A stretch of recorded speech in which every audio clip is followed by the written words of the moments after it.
Makati, ito po yung bumubuo ng rescue team sa National Disaster Risk Reduction Management Council. Dito po makikita natin yung kanilang mga gamit sa mga pag-rescue, especially para po doon sa mga naging biktima ng paglindol. At napag-alaman nun natin na mamayang alas 2 ng hapon, meron ng parang advance team na pupunta sa Japan para magkaroon ng assessment. Ano pa yung maaari nilang mai-contribute doon sa ginagawang mga pag-rescue at search operation dyan po sa mga nasalanta ng tsunami at ng earthquake. Ngayon, may mga pinapangambahan po no sa radiation. Alam niyo ba na yan po ay pinaghandaan na rin nila?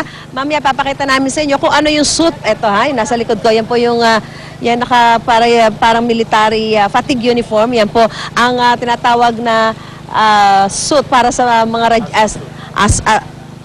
hazmat suit. Ayan. Para pag sa mga radiation, dahil yung kailangang paghandaan din nila kung sakasakaling matutuloy na ang ating rescue team patungo ng Japan bilang tulong na nga po ng ating bansang Pilipinas dito po sa ating karatig bansa na Japan. Hinihintay na lamang po ang go signal ni Pangulong Aquino kung kailan patutulakin sa Japan ang ating search and rescue team mula rito sa National Disaster Risk and Reduction Management Council. Mamaya papakita ho natin kung ano yung mga iba-iba pa nilang mga gamit dito, mga equipment na posibleng dalhin nila doon at ano ba ang kakayahan ng ating rescue team sa larangan po ng pag-rescue, lalong-lalo na sa mga matinding sinasalanta ng lindol. Mula po rito sa Campo Aguinaldo, back to studio po tayo. Okay, maraming salamat Susan Enriquez at salamat din sa mga magigiting na mga rescue teams na lagi namin kasama sa rescue. Ayan, lagi namin kasama yung mga yan At dahil naman sa takot at pangambang idinulot ng mga nagkalat ng text messages tungkol sa pagdating ng radiation leak dito sa Pilipinas, inuutos na ng Department of Justice na hanapin ang mga pasimuno ng naturang text scare.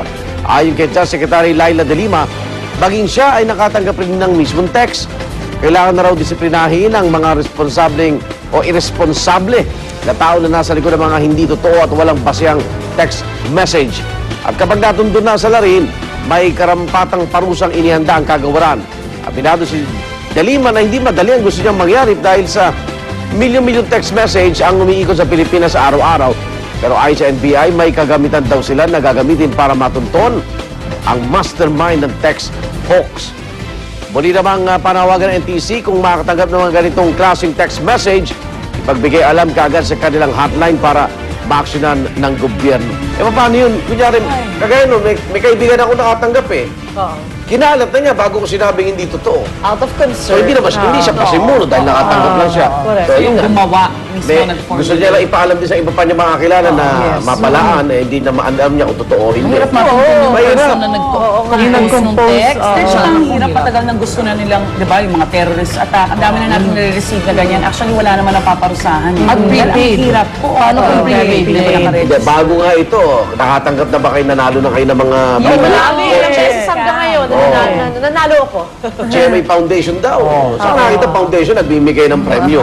Pero ikaw magda-doubt na, totoo kaya to? Hindi mo sana pag nanalo at pera involved. Meron ba ako sinalihan ng contest? Yun agad ang mga Naalala, di ba? hindi, nakalagay doon.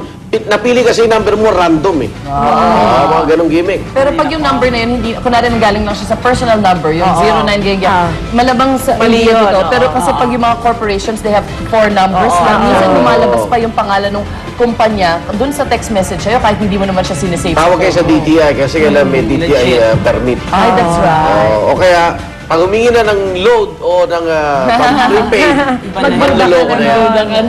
Pero sana mahuli nila to. Para naman yung mga tao, hindi na sila basta-basta magkakalat ng kung ano-ano, di ba? Para matuto na rin sa Mahirap ba, pero sana manigas na hinlalaki mo. para hindi na makapag-send. Samantala, ito po, wala raw kinalaman ang nangyaring lindol at tsunami sa Japan sa paglalapit ng buwan sa mundo, yung tinatawag na supermoon phenomenon. Yan po ay matapos kumalat sa internet naman na posibleng may kinalaman ng supermoon sa sunod-sunod na kalamidad sa ating mundo. Pero hindi po tayo dapat magpanik dahil isa lamang itong astronomical event na kung tawagin ng mga siyentipiko ay perigee. Paliwanag ng pag-asa, ito ay ang paglapit ng buwan sa mundo, pero tulad daw ng epekto ng normal na full moon, ang epekto lang nito ay ang pagliwanag ng kalangitan at normal na level ng high tide sa dagat. At hindi rin daw konektado ang supermoon sa paggalaw ng lupa at mga tsunami. Mangyayari ang scientific phenomena na ito sa March 19, araw po ng Sabado. Samantala, itinaas na ng Department of Foreign Affairs ang Alert Level 2 para sa mga OFW sa bansang Bahrain matapos magdeklara ang hari doon ng state of emergency. Ibig sabihin, ipinapatupad na ang voluntary repatriation sa lahat ng mga Pilipino doon sa Bahrain. Yan ay dulot po ng pagtindi ng tensyon sa pagitan ng ilang realista at mga anti-riot police doon. At kahapon, mahigit 1,000 tropa ng Saudi Arabia ang dineploy sa Bahrain. Bakit nilang mamagitan sa gitgitan ng Shiite Muslims at ng gobyerno ng Bahrain na binubuo naman ng Sunni Muslims. Mahigit 31,000 Pinoy ang nasa Bahrain ngayon, pero karamihan po sa kanila wala pang balak lumikas. Ayon sa isang Pinoy na nakausap ng GMA News, nakakapagtrabaho pa naman daw sila ng maayos sa kabila ng ilang naririnig na putok ng baril at na nagsasara ng mga daanan.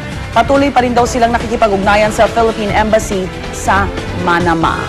Balita naman mula sa New Zealand kung saan pinangalanan na ika-5 Pinoy na nasawi mula sa malakas na lindol na yumanig sa Christchurch noong February 21.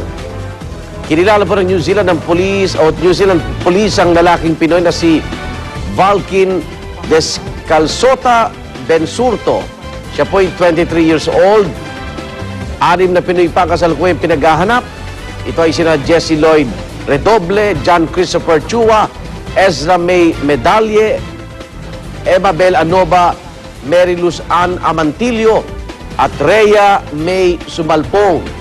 Sa pinakahuling tala, umabot na sa 129 ang kumpirmadong nasawi sa New Zealand quake.